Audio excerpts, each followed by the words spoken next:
Welcome to our channel. और आज actually कल और परसों के हमने वीडियोस में बताया था कि ये जो गैप है ये मार्केट फिल करने कभी भी आ सकता है। और ये भी मैंने कहा था कि मार्केट हो सकता है कि 24,345 का जो हाई लगा है उसको एक बार ब्रेक करे और वहाँ से एक, क्योंकि 3 दिन से अगर देखा जाए तो 24,345 का ही जो एक लेवल था वो ब्रेक नहीं हो पा रहा था। तो इस रीज़न से यहाँ पे एक रेजिस्टेंस बना हुआ था, क्योंकि अगर इसका प्रीवियस देखें तो यहाँ से भी ऑलमोस्ट 24,330 के आसपास से ही एक फॉल आया था। लास्ट जो फॉल था तो एक्सपेक्टेड था कि एक फॉल आएगा। और मार्केट क्या है कि एक्चुअली 3 दिन से एकदम रेंज में ही थी, कुछ खास मोमेंटम था नहीं, तो ये भी रीज़न था। और हाँ, कल के लिए कल हमने अपने वीडियोस में बताया था कि जो टारगेट्स होंगे नीचे की साइड में, जो टारगेट थे वो 24,000 और फिर 23,900 थे, तो दोनों आज ब्रेक हो चुके हैं। अगर निफ्टी की लो की बात करें तो 23,870 के आसपास लो लगा था, 73-75 के आसपास।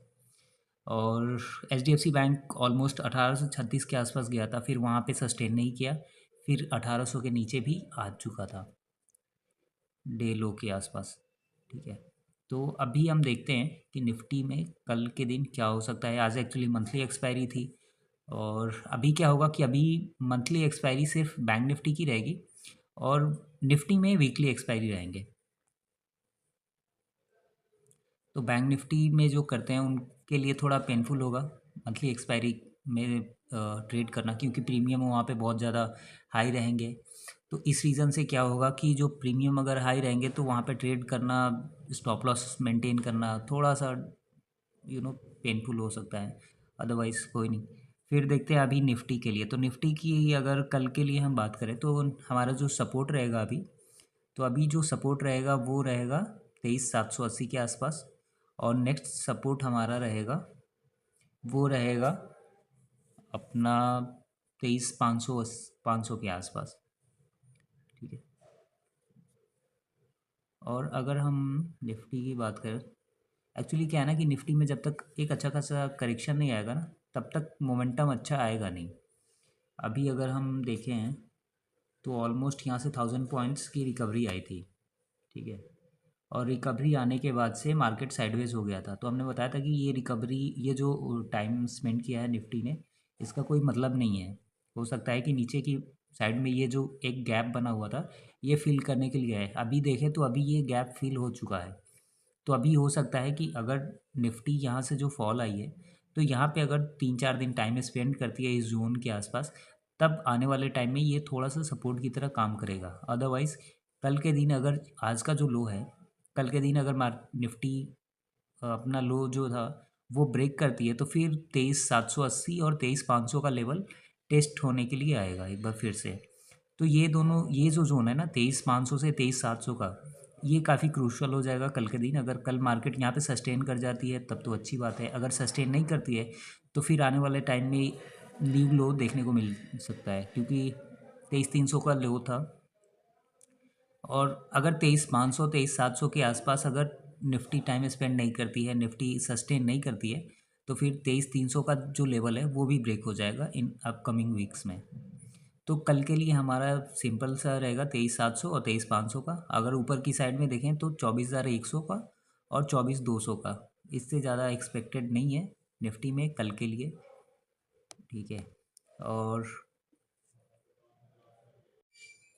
अगर बैंक निफ्टी की बात करें तो बैंक निफ्टी में हमने बताया था कि 52,780 के आसपास एक रेजिस्टेंस है, और उस आज जो बैंक निफ्टी का हाई था ऑलमोस्ट उसी के आसपास था। फिर वहाँ से एक करेक्शन आया, और करेक्शन में मतलब ऑलमोस्ट अगर बैंक निफ्टी में देखा जाए तो जो हाई लगा था वो 52,750 के आसपास लगा था, 730 750 के आसपास। और जो लो लगा है उसका 51,800 के आसपास लगा है। तो ऑलमोस्ट 1000 पॉइंट्स की फॉल थी आज के दिन अगर डे हाई से देखा जाए तो कल के वीडियोस में हमने बताया था कि 51,700 के आसपास सपोर्ट रहेगा और 52,780 के आसपास रेजिस्टेंस रहेगा। तो अभी एक्सपेक्टेड है कि आने वाले टाइम में 51,700 का जो ये लेवल है वो ब्रेक होगा एक बार, और 51,280। अगर हम निफ्टी और बैंक निफ्टी का कंपैरिजन करें ना, तो बैंक निफ्टी अभी भी एक अच्छे पॉइंट पे सस्टेन कर रहा है, बट निफ्टी में वो स्ट्रेंथ नहीं दिख रही है, वो सस्टेनेबिलिटी नहीं दिख रही है। तो ये रीज़न है कि बैंक निफ्टी थोड़ा सा अभी पॉजिटिव है, बट ये भी है कि आने वाले टाइम में ना बैंक निफ्टी में भी एक अच्छा खासा करेक्शन हो सकता है।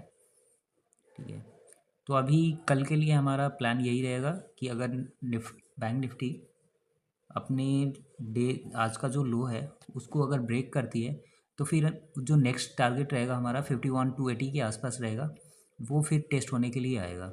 अगर इस लेवल पे ओपन होके नीचे की तरफ आती है, तो 51,280 और 51,000 का सपोर्ट रहेगा नीचे के लेवल पे।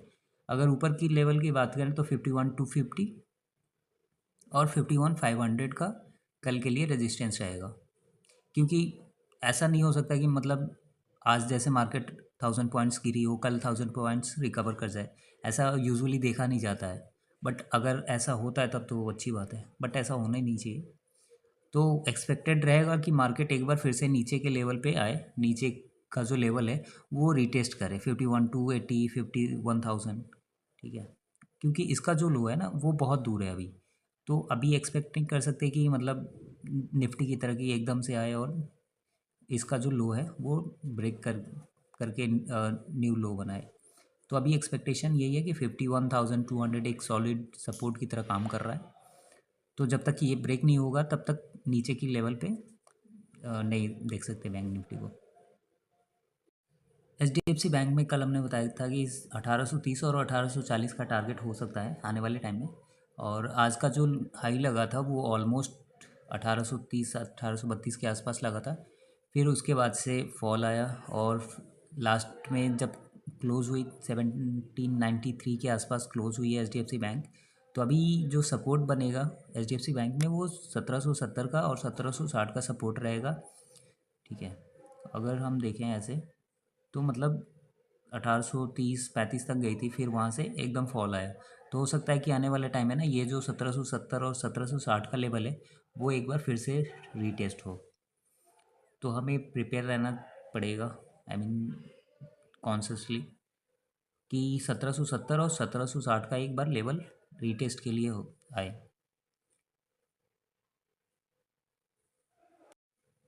अगर रिलायंस की बात करें तो रिलायंस भी 1300 के लेवल से नीचे आ गया है। 1300 का लेवल जो था इसका मतलब ऑलमोस्ट अगर देखा जाए तो 3 दिन से इसी जोन में था। निफ्टी बैंक निफ्टी सारे ऑलमोस्ट उसी जोन में थे, तो रिलायंस भी उसी जोन में अटका हुआ था, बट इसमें भी आज फॉल आया और 1272 के आसपास ये ब्रेक हुआ। कल हमने बताया था कि 1280 का इसका सपोर्ट दिख रहा है और वो आज ब्रेक हो चुका है। तो अभी आने वाले टाइम में रिलायंस में 1260 और 1240 के लेवल्स के लिए रहेगा सपोर्ट। और रेजिस्टेंस की बात करें तो 1290 और 1300 का एक रेजिस्टेंस दिख सकता है आने वाले टाइम में।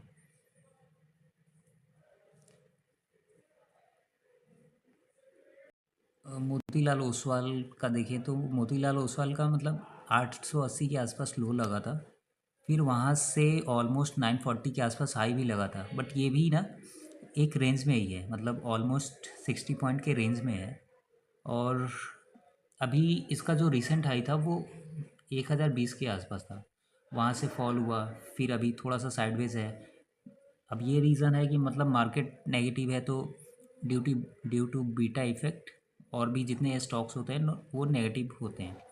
बट ये काफ़ी अच्छा चल रहा था, ये था महिंद्रा एंड महिंद्रा। ठीक है, तो अभी इसमें मतलब 905 900 के लेवल पे बाइंग है अच्छी खासी, और ऊपर के टारगेट के लिए 960 और 980 तक रख सकते हैं। महिंद्रा एंड महिंद्रा की बात की जाए तो मतलब बहुत टाइम बाद इसमें फॉल देखने को मिला है। ऑलमोस्ट आज 3% के आसपास डाउन था। एक्चुअली इनकी दो ईवी लॉन्च हुई थी अभी, कल कल या परसों आई गेस। तो उससे कुछ खास फ़र्क नहीं पड़ा, बट इनके सेल्स और प्रॉफिट देखें ना तो काफ़ी अच्छे हैं। तो आने वाले टाइम में मतलब हो सकता है कि एक बार फिर से ये 3120 और 3200 के लिए ना एक बार फिर से जाए, क्योंकि ये जो जोन है ना इसका सपोर्ट जोन है। ये जो जोन है 2880 से लेके 2930 तक, क्योंकि प्रीवियस में इसने इसी जोन पे काफ़ी टाइम स्पेंड किया है और सपोर्ट भी लिया है। तो अगर ये लेवल ब्रेक होता है फिर 2800 के आसपास महिंद्रा एंड महिंद्रा जा सकता है, बट अभी चांसेस कम है क्योंकि ये मतलब काफ़ी अच्छा अभी चल रहा है। और टाटा मोटर्स थोड़ा सा नेगेटिव है, बट ये पॉजिटिव है। आज का फॉल अगर छोड़ दें तो बाकी टाइम ये पॉजिटिव ही है। और 2810 का सपोर्ट लेके बाइंग कर सकते हैं इसमें, विद द टारगेट ऑफ 3080 और 3200। टाटा मोटर्स की बात करें तो 780 के आसपास आ चुका है। और इसमें जब से मतलब जेफरी ने एक नेगेटिव न्यूज़ डाली थी कि ऑलमोस्ट ये 720 के टारगेट दिए थे नीचे की साइड में, तब से इसमें फॉल देखने को मिला था।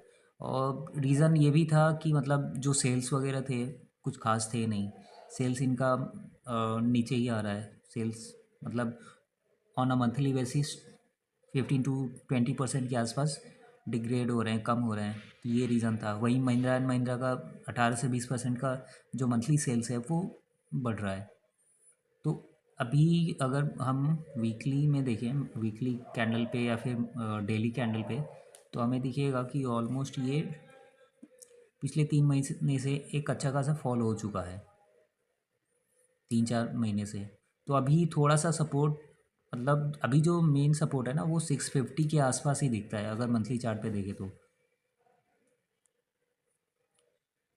यहाँ पे एक वीकली कैंडल में डोजी बना था, बट वो भी सस्टेन नहीं कर पाया। वो भी मतलब लग रहा था कि यहाँ पे थोड़ा सा सपोर्ट बनेगा, बट वो बना नहीं। अभी हाल फिलहाल में 700 एक साइकोलॉजिकल लेवल है, तो अगर 700 ब्रेक होता है फिर ये 650 तक जा सकता है, 650 to 580 तक। तो आज के लिए इतना ही। Thank you for watching this video.